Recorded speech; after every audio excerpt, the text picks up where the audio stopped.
Navy Parachute Free Fall Jump School.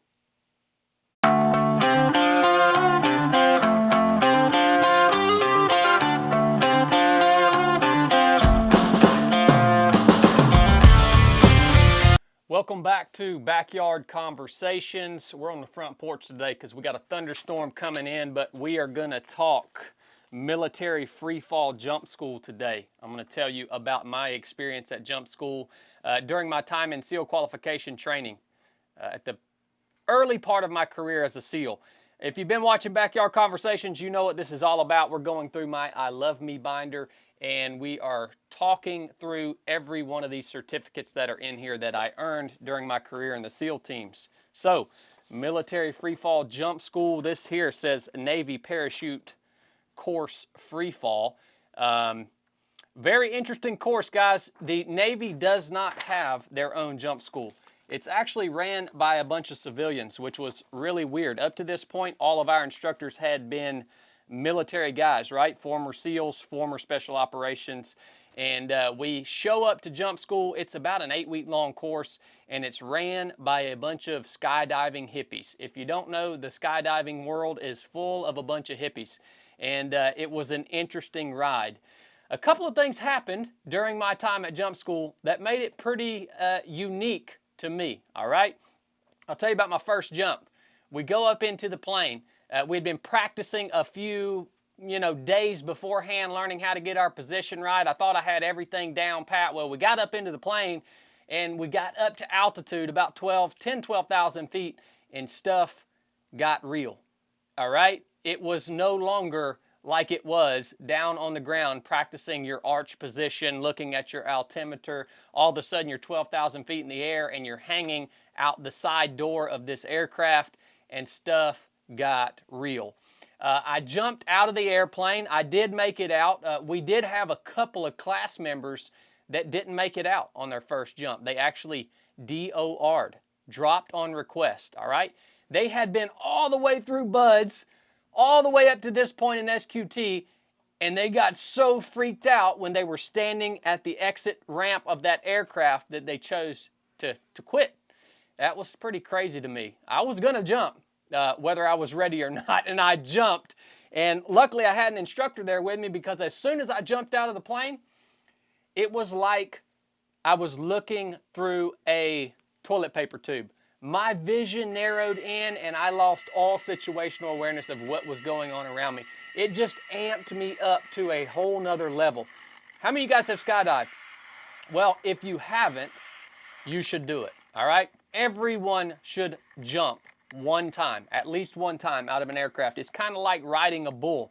So up until this point, the most tunnel vision I had ever had was riding a bull for the first time. Skydiving was much like that. I'm free falling through the air. There's no telling what position I was holding in the air. I would have been screwed if it would not have been for my instructor that was there with me, holding on to my jump suit and keeping me stable. And we're free falling. The only thing that I can remember is looking at my altimeter and seeing where we were at in the air, right? How close to the ground we were. And I can just remember seeing that altimeter on my wrist through the toilet paper tube vision that I had, because I was so amped up, knowing that I was getting close to having to pull my chute.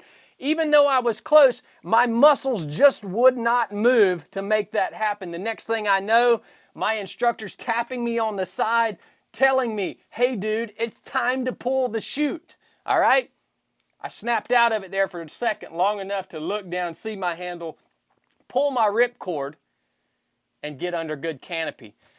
Once I was under canopy, I was able to relax a little bit, which was probably a mistake, because the most dangerous part of free fall skydiving is when you get under canopy, right? Collisions in midair, if you're under canopy, are much more dangerous than if you have collisions in free fall. I made it through my first jump. We progressed with training. Everything was going well. The thing that I hated most about skydiving was packing my chute.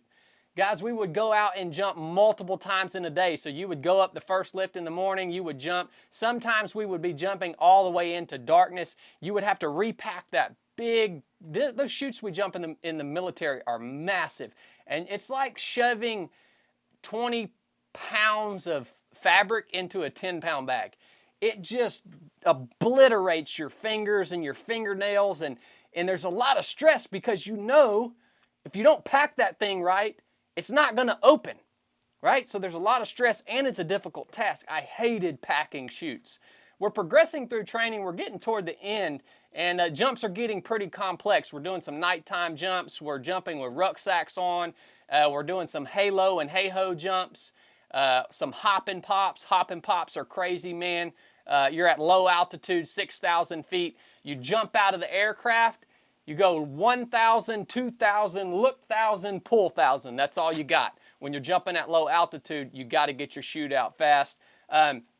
But everything's going well. No cutaways, no issues. I'm opening my vision up. I can see around me. I'm actually getting comfortable with it to the point that I can have a little fun with it. And one day, after our morning jumps, there's a little food truck that used to just pull up every day out there in front of the drop zone. Pretty smart entrepreneur, a bunch of hungry team guys out jumping, skydiving all day. And she was there to make our lunch for us. I went out to the food truck. I ordered a sandwich, but I ordered a different sandwich than I would normally order, all right?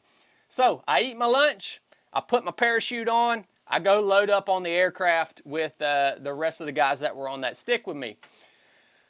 We're headed up. We take off the runway, we're gaining altitude. We get up to about 6,000 feet, and I start to notice my throat feels real itchy, real tingly, right?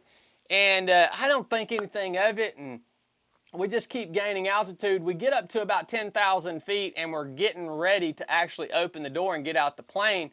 And I noticed my throat was no longer just tingly, my throat was closing up. I was in anaphylactic shock. I was actually allergic to something in that sandwich that lady had made me that day.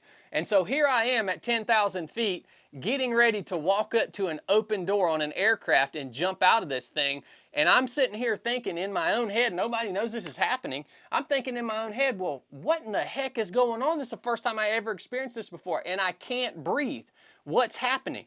So we're moving up to the door. Guys start jumping out. Finally, I get close to the door and I look over at my instructor and I said, hey man, there's something wrong with me. I can't breathe. My throat is closing. Well, the running joke is these aircraft that we jump out of, it's actually, they say, safer to jump out of the aircraft than to land with the aircraft. These are rickety old airplanes, man, landing on a little bitty short runway. And the running joke was you would be in more danger if you had to ride down and land with that aircraft than if you actually jumped out of it. But I was at the point where my throat was closing up and I had to make a decision. Am I going to get out and get into free fall, or am I going to stay on this thing and ride it down? And I told my instructor, hey man, I can't breathe. He said, all right, you're staying on the plane. And the rest of the guys jumped out. We went into our landing pattern. It was, I agree with the running joke. It was more nerve-wracking landing with this rickety old plane on this short runway than it would have been if I would have just jumped out of the dang airplane, and I probably would have got to the ground faster anyways.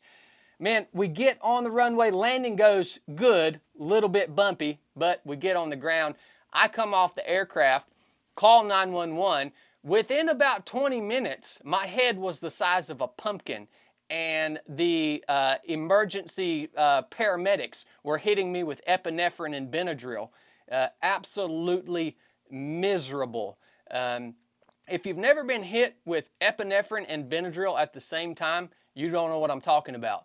But one of them makes you tired, the other one makes you where you can't sit still. Imagine having both those problems at the same time. So that was a pretty crazy ride for me, and I don't know if very many other people have ever went up into an aircraft, got ready to jump out and go into anaphylactic shock. I don't ever want that to happen again, or I didn't want it to. It actually did happen again. A few days later, I ate a sandwich and told that lady not to put the stuff that I was allergic to on it. Same thing happened again. A few days later. No kidding. Yeah. So that was jump school, guys. In a nutshell, we got through it. Good to go. I don't jump anymore. I I'm not against it, but it's just culturally, it's just really not my my thing. And I've also had a lot of buddies that have gotten injured, and their lives have been changed or their lives have been lost through parachuting, which is not necessarily a reason not to do it, but for me, the bang just ain't worth the buck, man. So I did it for my job. I've got, I don't know, a couple hundred jumps, and that is behind me now. If you've never done it though, go sign up, go do a jump, just one. Everybody should do one in a lifetime. I'm thankful I made it through it. I'm thankful that you guys tune in. I hope you enjoy these backyard conversations. And that is Military Free Fall Jump School, at least the Navy's version, and my experience there. Thanks a lot, guys. Nuff said. Thank you guys so much for tuning in. If you got something out of this content, please like, subscribe, turn on notifications, and drop us a comment. We always love to hear from you. If you want more, come join us at a live training event, either the basic course or the proving ground. Go to 3of7project.com to submit your application. Nuff said.